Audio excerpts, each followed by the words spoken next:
Tonight, on a very special episode of The Club.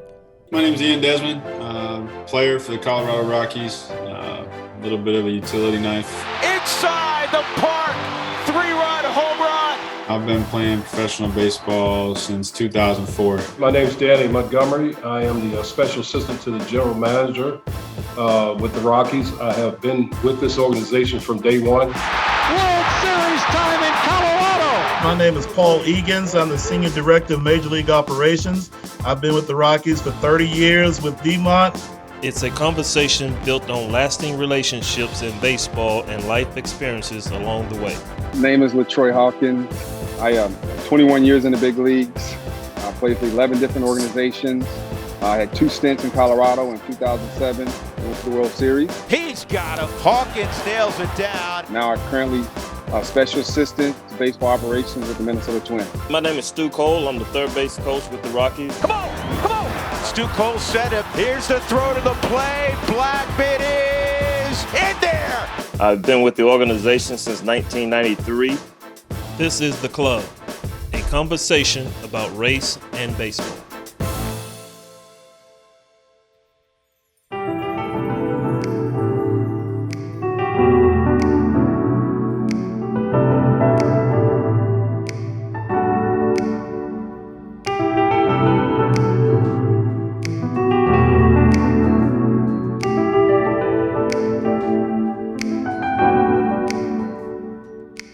Well, obviously, through your introduction, through all your years, it's very clear that there is beyond decades of baseball experience amongst you 5. And Ian, let's start with you because really you took 2020 off. You opted out of the season and it really sparked an interest for you in your community and how you could get involved in growing the game.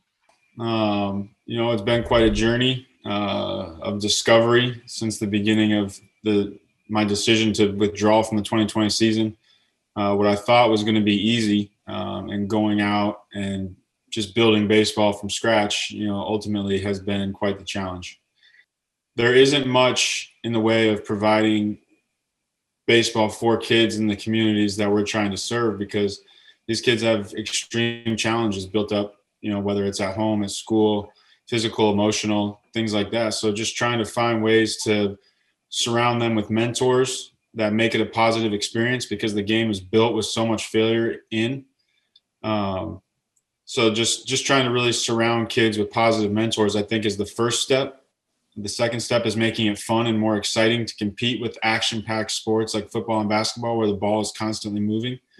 And then trying to create a little appeal around it, a new draw, a new edge to it is I think, much needed. There's a narrative that's out there that the kids of color are not playing, and I will honestly disagree. I think that kids of color are playing. We hear that a lot when we're, especially being a scout that's in this landscape where I'm out in the dirt with these kids and all over the places with these showcases and just everywhere. But the kids of color are playing. I mean, if you look at some of the things that MLB's put together with the PDP, the breakthrough, the MVP that, myself and some other guys, grassroots guys started, the ACES program in the Chicago area, those kids are playing. And I think the biggest problem, I think a lot of times when people use the narrative that they're not, is that they don't get into these neighborhoods to come and see what else doesn't look like them, especially if it's, white America. They need to come out and see that Black kids are playing. I mean, even if you look at this year's draft, you may have 3 guys of color that have the chance to go in the top pick of this draft. The Vanderbilts of the world, the West Virginias of the world, University, Michigan, those guys are doing a very, very good job of letting our kids play. So I just want that misnomer of that we're not playing to kind of cease a little bit, because if you don't recognize that there are people in the neighborhood that are doing good work, then you'll always have that as an excuse. And I'm tired of hearing an excuse, to be honest. Well, I mean, this is a round table and, we are baseball players and we do have, the clubhouse jive back and forth. So I got to say a little bit to Demont's point, he's saying that it's a misnomer, but I think at the same time, if you look across NCAA rosters, there's less than 2 African Americans on almost every single D1 team. So there is a major void. That's not to say we're not improving it. And I think his point is absolutely right, that people aren't going into Black communities to see what is happening in the development of young kids. But at the same time, as a country, we don't do a great job of putting money back into the Black communities and drawing people into the Black community. So oftentimes those communities are pretty segregated. And so people aren't coming in. There's, if you look at it, the average income in the community that I'm working in for over 60% of the people is less than $9,000 a year. There's no business going on in there. So why would anybody that lives in a mansion come out to a community that is where the average income is $9,000 a year, and every kid is on, meal plan at school? So there is no draw into those neighborhoods to see exactly what is going on. First of all, I think to the second point he made about, that just because there are kids coming in the draft, that we can't overlook the fact that there is a void of Black players in baseball. It's getting better. MLB is taking the initiative. They are doing things that are helpful, but we still have a very, very long way to go.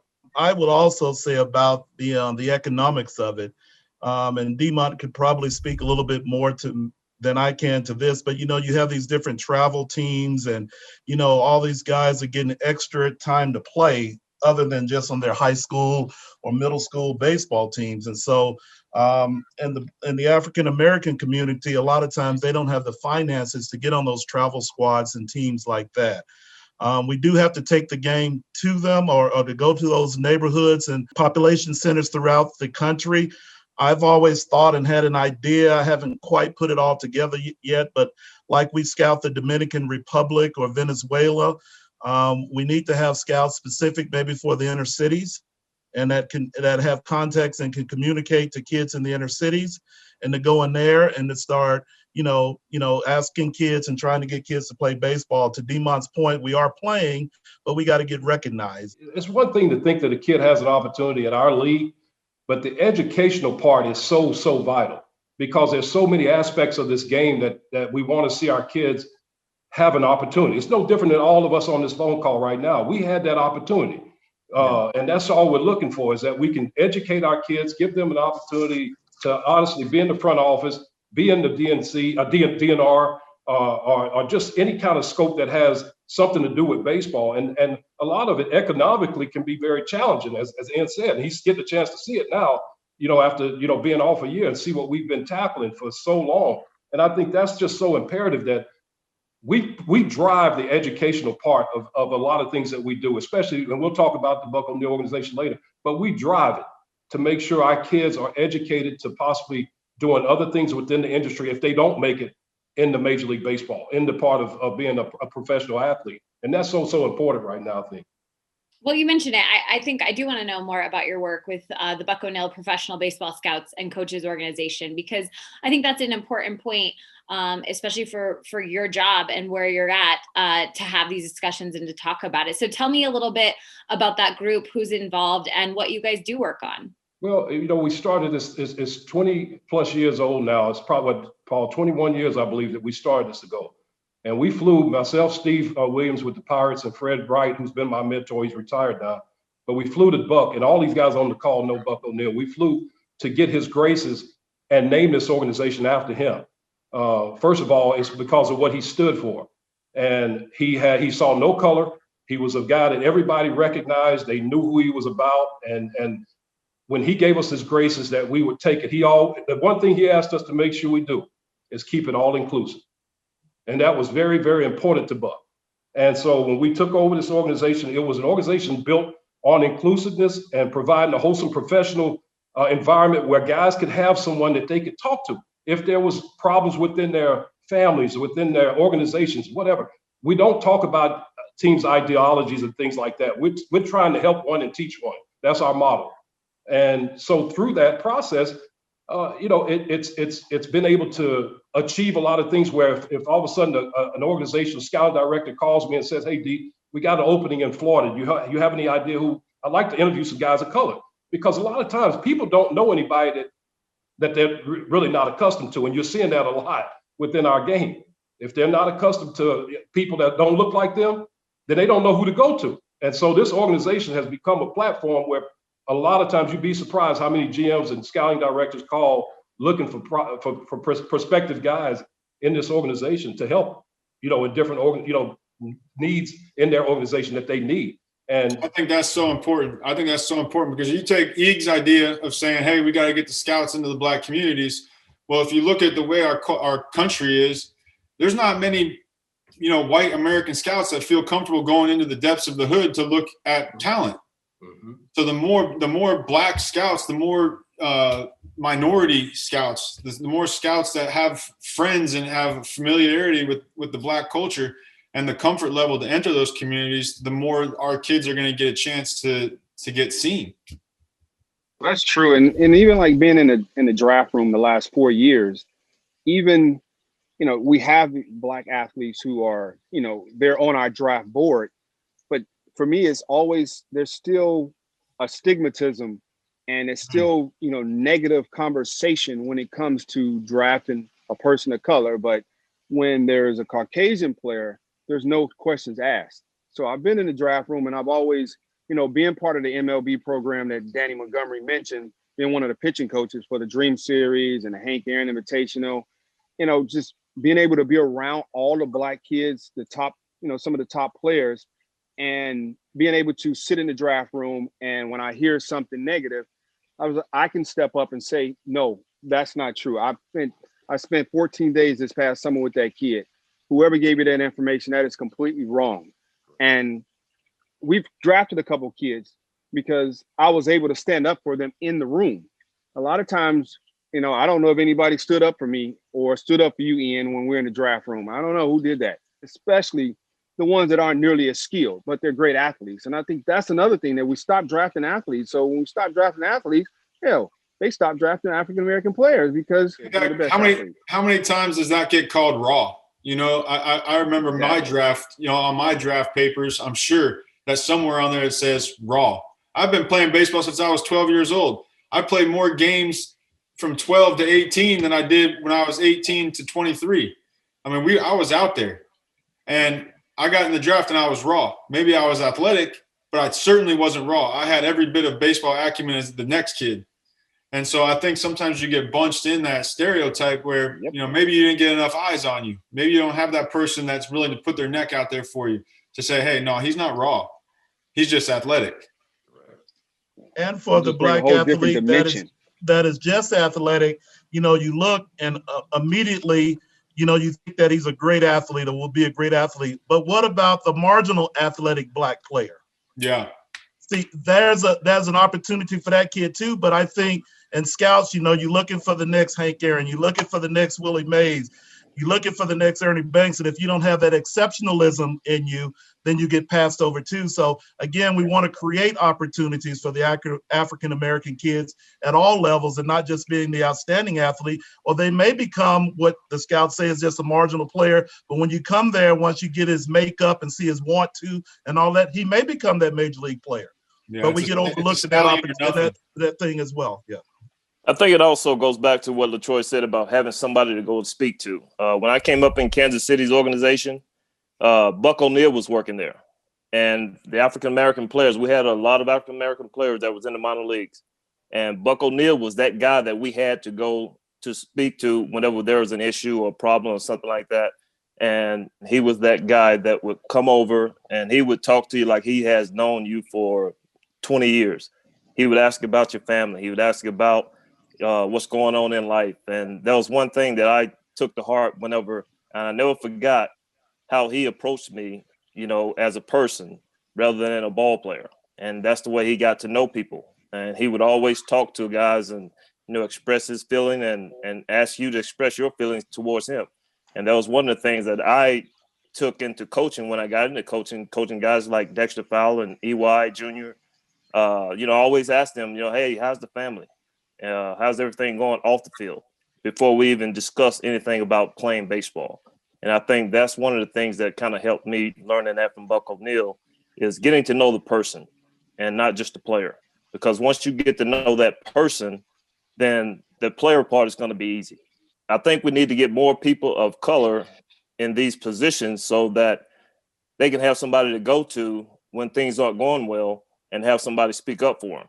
I think there's an issue there, though, Stu, because as a young black player, I used to look around and say to myself, man, where's all the black athletes at? Where's the guys that I used to look up to? Where is Gary Sheffield?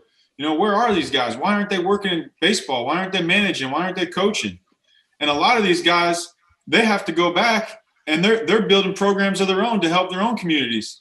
So they're neck deep in it. Like take Marquise Grissom. Marquise Grissom has his whole life after baseball pretty much invested in his own community. So he's helping thousands of kids down there. He's got an unbelievable program. Look at Barry Larkin, Gary Sheffield. I mean, all these guys are going back to their own communities because the opportunity is better there than it is to get a job in the front office or on the field, or there's not an opportunity to get on the field at the major league level, period. Wow. It's a huge point. And I think you guys have kind of mentioned some of your mentors out of the gate, Buck O'Neil obviously being a big one. I know for Eggs, Hank Aaron was a big person in your life. What a marvelous moment for the country and the world. A black man is getting a standing ovation in the Deep South for breaking a record of an all-time baseball idol. He took a chance on me. Henry is, I really always call him Henry. Hank is what the baseball world knows him as. But Henry really had a vision for all of baseball. And for me in particular, not being a player of major league level, though in my mind I thought I could play a little bit. But anyway, not to digress, but I was a trainer. And so I was at Florida A&M University. Ironically, his son was one of the coaches on the team. The head coach was Bob Lucas, who was the brother of Bill Lucas, who was the first black general manager for the Atlanta Braves. And their sister was Henry's first wife, and he went on to marry Billy. But also our star center fielder was Marquise Grissom, who Ian just referred to. So I was there as a trainer, about to complete my first year in graduate school, and the opportunity came. A friend of ours, Jim Beecham, who's the AAA coach, his wife and my mom worked together. And we always visited with them on Christmas. And he said, hey, Paul, we have some trainer's position open in the Braves minor league. So I was not interested in going then. I wanted to complete my graduate degree there at Florida A&M. But as a courtesy, I sent in my resume to the Braves. And ironically enough, Henry Aaron called me and he asked me to come for an interview and he hired me. But his vision was, Paul, I just don't want to build baseball just for the players. I want trainers. I want to have black doctors. I want to have black, front office people. I want to have black people in marketing and everything like that. So he had a really, really huge vision. And he talked to me about it. And, he talked to me a lot about the Negro Leagues and coming up and everything like that and all the inequalities that he had to face. So he has been a great mentor to me. He's taught me a lot about life, leadership, and baseball. But, I'm very appreciative of him. And that's how I got into the game. And now it's my time to try to, to carry that on, to let that legacy lives on and to share that with other people. And in whatever way I can do that, if it's talking to kids here in the city, at my church or wherever I am, because they just need to know the opportunities out there. When I was a kid, I thought the only way I could get into baseball was to be a player. But, you can work in marketing, you can work in PR, you can do a lot of other things. You can be a trainer, and hopefully we can be more managers and general managers as well. Coming up on The Club, a conversation about race and baseball. The black athlete has more pressure on his shoulders to keep the clean slate, to stay out of trouble. I don't like the fact that African Americans in the game can't be themselves. None of us on this call can run away from is being a black man. Okay, we know we are in color, and I will not apologize for it. That's ahead on AT&T SportsNet. Welcome back to The Club, a conversation about race and baseball. Okay, how you guys doing today? Good. Good? Having fun yet? Yeah. Let it rip over the fence. Come on. You can do it. Get up. Get up. Good throws. Good throws. Good turn. Good job. You ready? There you go. Good job. It's not about winning or losing, all right? It's about having fun while you're out there. All of you have given back on some level, whether it's, within your job, within the game, within your communities. And I think that cycle is so important. Obviously, in the game of baseball, we know that you can trace that back to one man in Jackie Robinson. Jackie, and I'm paraphrasing here, often said it wasn't going to be enough to be good. Sometimes you have to be twice as good to even earn half as much. And whether you want to call that respect or how you're viewed in the community or in the clubhouse or on the baseball field, do you guys feel that there is still a double standard for a Black athlete, for you living it or for you watching it from the front office? I think there's an expectation sometimes that it can be unreasonable or unattainable. I think the Black athlete has more pressure on his shoulders to keep the clean slate, to stay out of trouble. I think I can remember back to when I first got signed. I don't even remember who it was. Maybe Tony Tarasco. Pulled us all aside and said, "Hey, you guys already got a check mark next to your name. You haven't even done anything yet. You got to be careful. You have to make smart choices. You have to keep your head. You have to keep your head clean. You don't have the same luxury." And maybe it was true, maybe it wasn't, but that was impressed on me at a young age. Hey, you don't have the luxury to go out there and make 3-4 mistakes and to bounce back.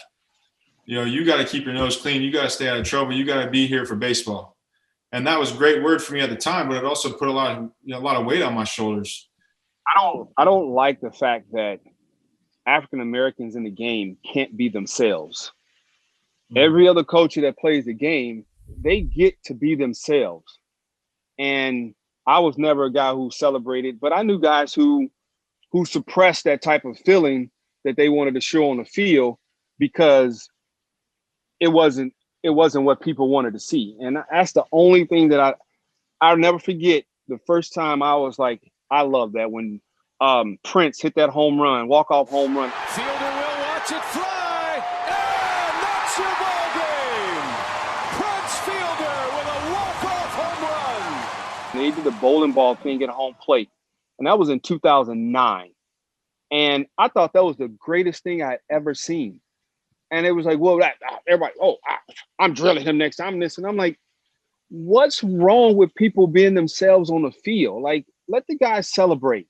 So that's the only thing. Like, Black players do not get to be themselves, but this generation is different. They're being able to express themselves more on the field. And being an old head, I'm gonna call myself, I love seeing it. I have no ill feelings towards it. I really enjoy guys being able to show themselves because every other culture has been able to show themselves on the field and celebrate and do whatever they do. And I think our people of color hadn't been the ones that been able to do that. We hadn't been able to do it because of that stigmatism, that check mark we've always had next to our name. And well, that's just not part of the game. Well, it's part of the game when other people do it, but it's not part of the game when we do it. But I'm glad this generation gets to be themselves so much more than the generation before. That's because you're not pitching anymore. That's because you're not pitching anymore, man. You've been drilling all them dudes bat flipping off you. Not at all, Ian. All right. Just to piggyback on what Ian, I hit 21 guys in 21 years. 21 guys in 21 years. I ain't throwing. How many of them were on purpose? Zero. Good for you. Zero. I was trying to get guys out. I wasn't trying to be on base. I'm trying to get you out. I couldn't have been a pitcher. Just to piggyback on what those guys are saying, one question that I always get asked by my African-American player that's in the minor leagues is, hey, what do I need to do to get a chance? And the first thing I always tell them, I say, hey, just remember what you did to get yourself here. Go out and be yourself and make sure you have fun. But just remember that you may have to do a little more than what the other guy's doing. Because if you don't, then there's a chance that guy might get a chance and you not. But those guys have to hear that. They have to understand that. And I think if they have someone to go to tell them the truth, rather than, letting it go by the wayside and let that opportunity just continue to slip away and bypass them, I think they come out on the short end of it because, a lot of times people don't be honest with them. They don't tell them why they're not getting that opportunity. They say, well, just go out and just keep playing, keep doing what you're doing. It doesn't work like that. Sometimes you have to do a little more than what that other person is doing because of the color of your skin. And Jay, to piggyback on that, let me go D-Mont real quick, okay. because I know you're going to be profound. Oh boy, you know I'm coming with it. That's right. But on that point, there is a pressure to perform from an African-American, be it the athlete or the front office member. Once you do get that opportunity, and you need to have the ability or to be allowed to fail. It seems like when the African-American front office member or the athlete, once they fail, then they're out. They don't get a chance to be recycled or go to another organization or get another opportunity like that. So I think that's a big part of it. And so when you do get that opportunity, and we're all fighting to get more opportunities for African Americans, and then once they get there, they need to be given the opportunity to fail as well. So maybe it didn't work at Colorado, maybe it'll work in Atlanta. That gives a certain degree or puts a little bit more pressure on you, where you feel like you always have to do good to be given an opportunity. If it doesn't work out the first time, maybe it's a better time on the second go round. One thing I'll say, one thing none of us on this call can run away from is being a black man. Okay, we know we are in color, and I will not apologize for it. And for me to have gotten to the level I've got and being able to walk in, as we use the analogy, having a seat at the table, it was some migrating, it was some managing, it was survival. There was a lot of things that I look back on my history, of how, things got to this point. Because I get asked that a lot by younger scouts or younger people in the game. How did you get that position? How did you get where you are? And, and it's easy to go back and reflect on some of the things that I've been through and some of my other counterparts. But every day you'll get, there's going to be days that you're going to get reminded that you are a black man. And I've watched that happen often.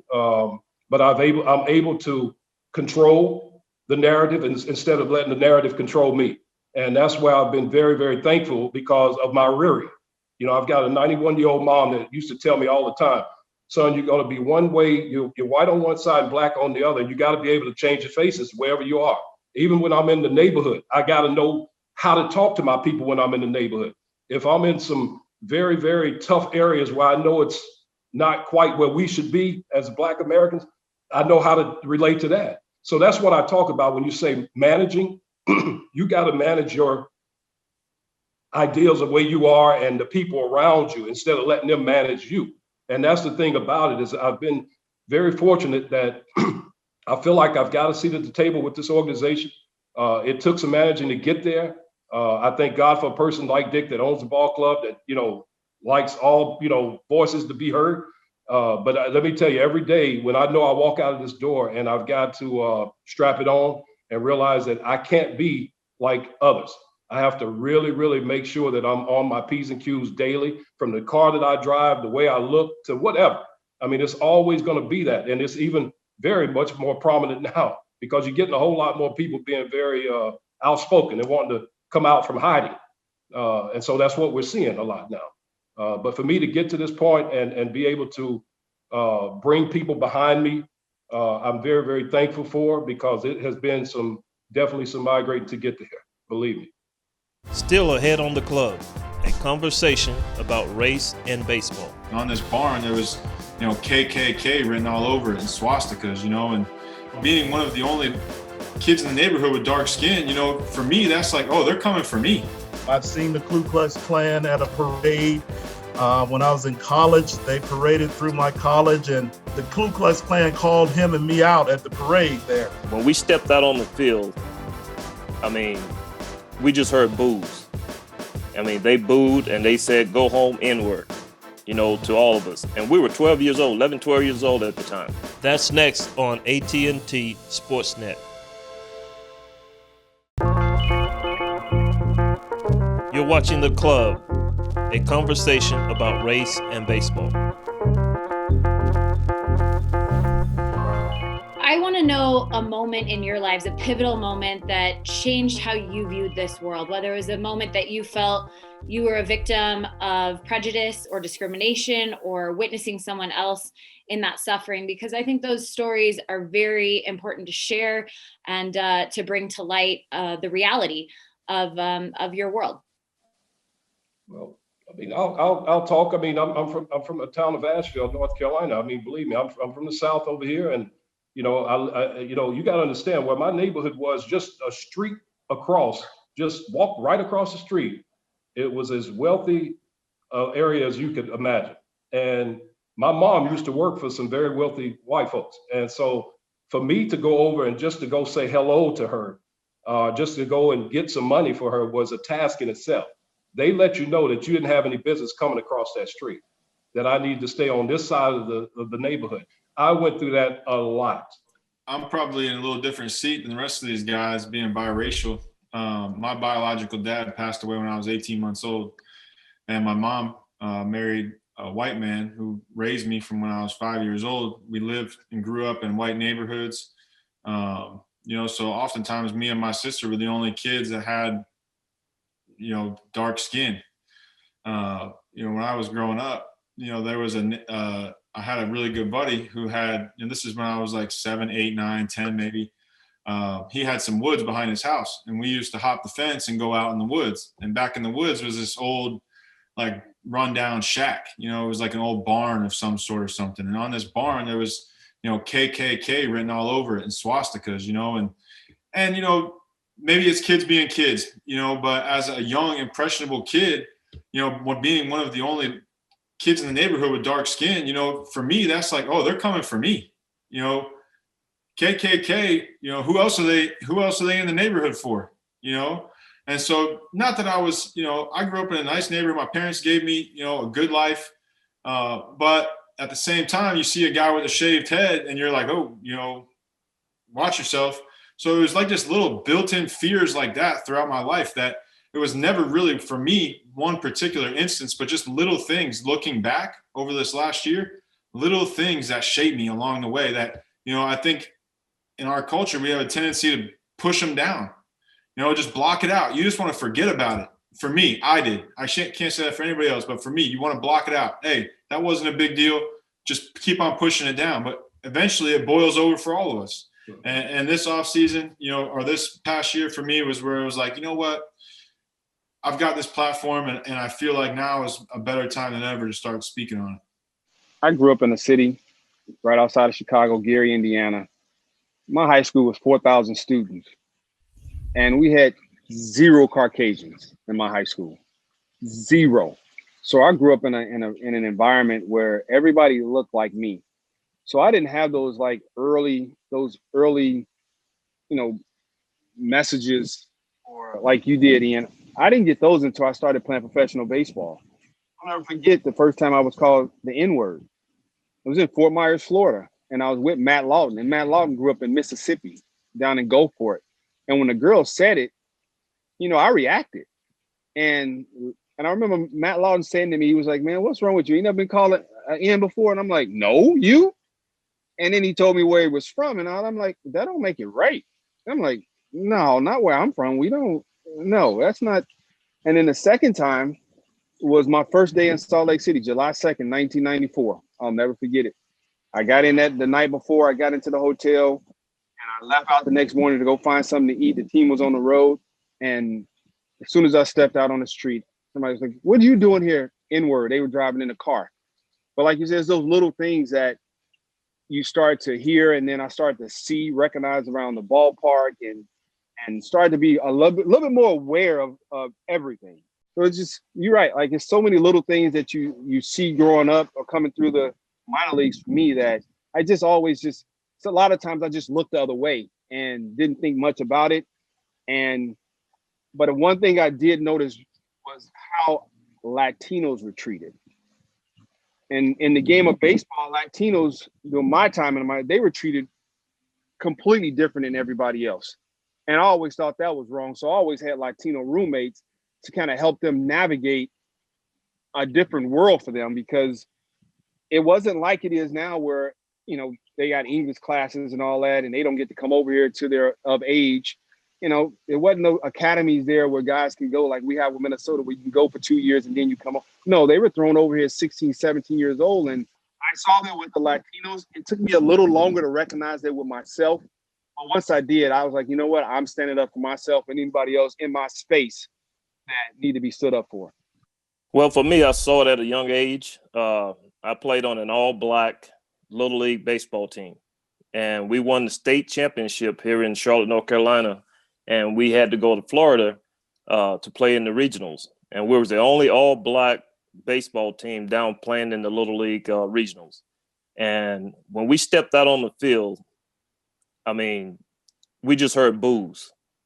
I mean, they booed and they said, "Go home, N-word," to all of us. And we were 12 years old, 11, 12 years old at the time. And that was something that really bothered me at the time, being a young kid, just to hear people just booing us because of the color of our skin. We were out there trying to compete with the other teams, just like them. But just because of the color of our skin, they booed us and called us the N-word, telling us to go home. And this was played in Sarasota, Florida. And it was the first time a lot of us kids had even left North Carolina. And like Demont said, being raised in North Carolina back in those days, I mean, it was tough. I mean, it was rough. And when I got to high school, I was the only black kid on the high school team my senior year. And instead of having a chance to go home because I lived so far away from the high school, I would go home with one of the white guys on the ball club. And then if we would stop at a store or something like that to get something to eat, I mean, I got some kind of look from people that was around in that area looking at me like, "Hey, what are you doing in here? Why are you here?" And good thing I had a good friend who would, say, "Hey, don't worry about it.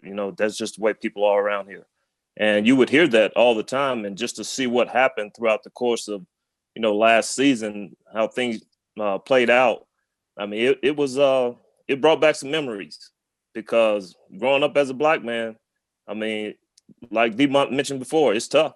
I mean, you're going to run into some people out there that don't like you because of the color of your skin. And then somehow, some way, we got to find a way to try to get past it and try to make it better for the rest of the guys that's coming up. I'm from Georgia, the deep down dirty South. But and so, yeah, I have experienced it. I might have selective amnesia, if you will, as things that I've chosen to forget. But yes, I've been known. I've saw it firsthand. I've seen the Ku Klux Klan at a parade. When I was in college, they paraded through my college, and I had a roommate who was very radical, and the Ku Klux Klan called him and me out at the parade there at my beloved University of Georgia. We were at Georgia, but it was in the city of Athens. It wasn't on the Georgia campus. You had situations in driving. I remember my little brother, he was at Florida A&M as a freshman, playing with Marquise on the baseball team I alluded to earlier. I was a trainer on the team. We were coming home, big high school game of our former high school. So I was bringing him home for the weekend. Something was wrong with my car, and I got a rental car. It was a Florida rental car, and it was a red Florida rental car. Tags on the rental car, and driving back from Florida to Georgia, we got pulled over in South Georgia, really rough. The cops made us get out the car. We weren't speeding, They have us open up our trunks, get our bags, take everything out of our bag. They just knew we were drug traffickers and everything, and I felt racially profiled, and it was very disheartening for my little brother, and I was afraid too, and I was going to protect him. But it was a very uneasy experience, and I've had others experiences like that. However, in my hometown too, as LaTroy alluded to, when I was in kindergarten, first grade, second grade, it was all black. That's all I saw. But in my city of Columbus, Georgia, when I was in the third grade, they made a conscientious effort to have every school in the city to be 70% white and 30% black. Okay, and then they bust a lot of us from the black neighborhood into the white neighborhood in the schools. And that didn't go over well for a lot of people, but it really helped us. It started things to get a little bit better, because I think once you start understanding the different cultures and you're around them, you have an appreciation for others a little bit better. And I think that helped me all the way through. So when I go to high school, when I'm the only African-American in my position group, or when I go to University of Georgia, I'm the only African-American trainer and everything like that. It helped me going from my hometown to those different areas where there was no other black people there, but I had to be able to relate and be relatable to everybody. I think that helped. And so looking at today and what happened this past summer, the inequalities, we just really want everybody to be treated the same. But we have had progress. And if you want to look at it like a football field, if you're going from the goal line to the other goal line 100 yards, I ain't saying we're on the 50 and we might not be on the 30, but we ain't back on the 20 or the 5 anymore. So we're making incremental progress and we got to keep going that way. But it has affected me in my life, but you don't allow that to affect you. You just go on being your person. God takes care of you. You look at yourself, you be the best person that you can be. And, you have to look away from that stuff at times and try not to be confrontational, but there may come a point that you might have to stand up for yourself. But from my life to this point, it hasn't really, bothered me, affected me, but I am aware of it. Up next on The Club, a conversation about race and baseball. Giving them a close-up and personal view of, our lives and what we have to go through, because we don't get to be black on Monday, Wednesday, and Friday. We're black Monday through Sunday. There is a divide between white America and black America because of lack of education. I think the history has to be told. What can we do to help? What can we do? And I would always tell them, man, just open your mind to a conversation. The only way you're going to find out how I'm feeling is to talk to me. That's ahead on AT&T SportsNet. Hands up! Don't shoot! Hands up! Don't shoot! The club continues with a conversation about race and baseball. You mentioned this summer and the social unrest and, the fighting for things, your team being one of those, and the Colorado Rockies choosing to protest a game. And I know, Stu, you were in the room with the Rockies that day. Eggs, you were with the team. And as Trevor alluded to in his press conference after, they got the chance to hear from you. They got the chance to hear those personal stories, why it matters. You can share what you said or not, but for both of you that day being there, what did it mean to you? Well, for me, I wish Ian could have been there. I mean, it would have been another voice to hear and, just to get his input. But I thought it was a meeting that we needed to have as a group because a lot of guys didn't know. They didn't know why they didn't want to play the game, and for us to have the meeting that we had and have guys express their feelings and speak from the heart, like myself and Eggs did, and some other guys got up and spoke. I mean, it was just something that I think needed to be done because if you just push it to the side and you don't know what's going on, then who knows? Stuff is just going to keep repeating itself. Because after the meeting had taken place, some guys came up to me. They were asking me questions like, why is one game going to matter? Is it going to make that big of a difference? You know what? If your teammate is hurting, you stick with that teammate. And at that point in time, there were some guys on that team that were hurting, and they needed to express themselves. They needed to speak, and they needed their voice to be heard, and they needed to share that opinion. And so I was really glad that the guys came together and decided not to play that game. And because a lot of guys on the day before that just didn't feel right playing that day. They felt like we should have not played the day before. So in order for us to get it all out in the open and get everybody's opinion and see how everybody felt. And after the meeting, like I said, a lot of guys had a better understanding than they did before the meeting, after the meeting had taken place, because now they had an idea why we were doing what we were doing. Yeah, it was a great meeting. It was a powerful meeting. And with the complexity of our club not being, we only had Matt Kemp, the only African-American player on there. So the majority of our club were white athletes, white players, and Latin players. And even one of the Latin guys spoke up, and that was really good to hear because they didn't know quite where they fit in that whole situation of it too. But we got that all out, as Stu said. I shared a story of a friend of mine who was pulled over by the cops, and they were laid on the ground, and he twitched to something, the shot him in the head and killed him, And his little daughter, he's a good kid. His mom goes to the church that my mom and sister and niece goes to. My niece and his daughter are real good this day.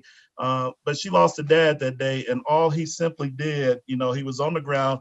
They were pulled over incorrectly. Again, it was a mistaken identity. They had a car that was similar to the car that the police was looking for. It was not them. It was not the right car, and he got killed. And I challenged the guys, hey, if you don't know what you protesting for, then don't protest. You know, I challenge them to do that. They need to find out.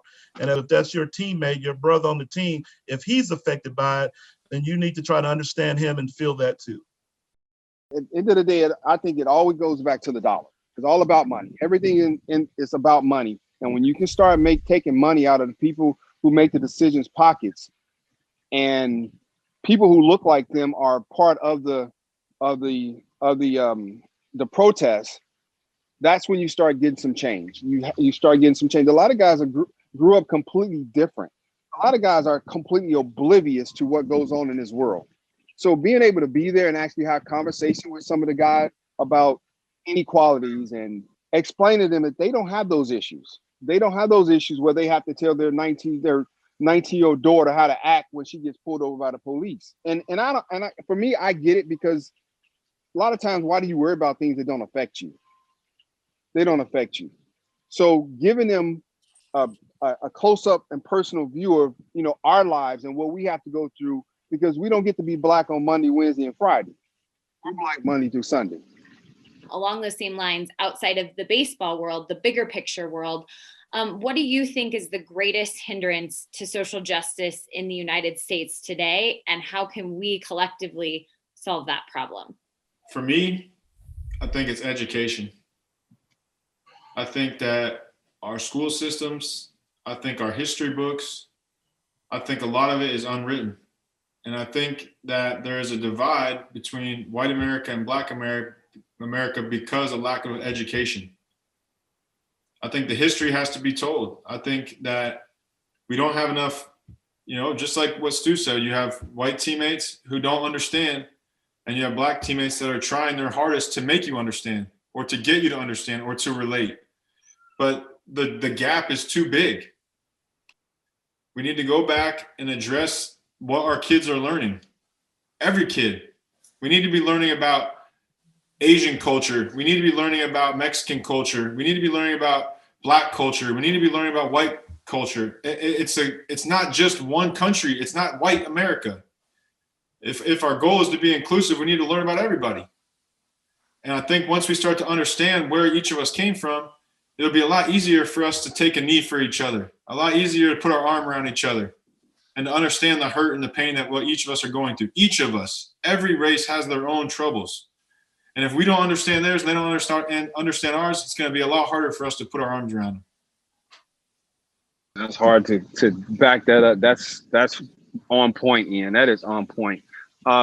Just, you know, I travel the world. I try to go, you know, as far away from America as I can. And there's one thing that I know in every place I've been. They know world history. They just don't know their country's history. They know that too, but they know world history. They know everything about the whole world. You're right. All we teach is American history. Like that's the only thing that exists. And our history is written to look one way. In our history books, black people didn't help create or invent anything, which is so far from the truth. And so to piggyback what you're saying, you're so right. You're right on point, Ian. For me, I think I'll be brief. I got so many phone calls from, my white friends that I don't work with when all this stuff was taking place. And they would express their concerns, ask me how I'm doing, how are things going. And, like everybody else has said, if you can sit down and have a conversation and get the information and not just doing what everybody else is doing, find out for yourself. Take it upon yourself to find out. I had some of the players come to me and talk to me about certain things, and they didn't know. And I remember Eggs talking in one meeting saying, hey, if you don't know, ask somebody. Because if you don't ask, then you never find out truly what's really going on. The only way you're going to find out how I'm feeling is to talk to me. The only way I'm going to be able to find out how you're feeling is for me to come and talk to you. And I think that's one of the things that guys really need to, get outside their comfort zone and go and have a conversation with somebody who is not your color, who doesn't look like you. And you can find out a lot about that person. Yes. And for me, and I agree with what everybody said, the communication and the education is very, very important. But to try to summarize it is, if we can get all the marginal groups to get the same treatments, the same privileges, the same opportunities as the dominant groups, if we can just try to get equality there, I think that'll be a long way going forward. That's what we're asking for. We just want to be equal. We want to have the same opportunities that everybody else has. And I think that'll go a long way, you know, if being in basic human rights and affordable housing and healthcare, whatever it may be, we just want to be equal and have those same opportunities and privileges. I would piggyback him also. I had, you know, kind of prepped for that question. I thought the lack of education, the economics, and the exposure, you know, to others that don't look like them was very, very important. But I believe that, you know, there's a lot of things that I think, you know, white America needs to get out of their comfort zone and get into places that make them uncomfortable. We've already been in that situation. We live a life of uncomfortableness. So I just would like to see a lot of times, you know, with my counterparts, that as they asked me when everything was going on, some of the front office people that I'm very close to would ask me, they'd ask me, what can we do to help? What can we do? And I would always tell them, man, just open your mind to a conversation. Be available for a conversation. What you don't know, any question that you have is not a bad question. Don't be afraid to hit me in the face with something that you just do not know, because one of the guys just mentioned, why are you going to protest something that you don't know what the hell you protested for? You know, and that's where if you don't understand why people are so upset and why this time it looks different than any other time in America. This time it's different. And I can promise you, it ain't going to stop. It's a new America. It's a new bunch of kids now. It's a totally different group. White and black kids are pulling together a whole lot different than it was back in the day. And I promise you, Jenny, it's not stopping.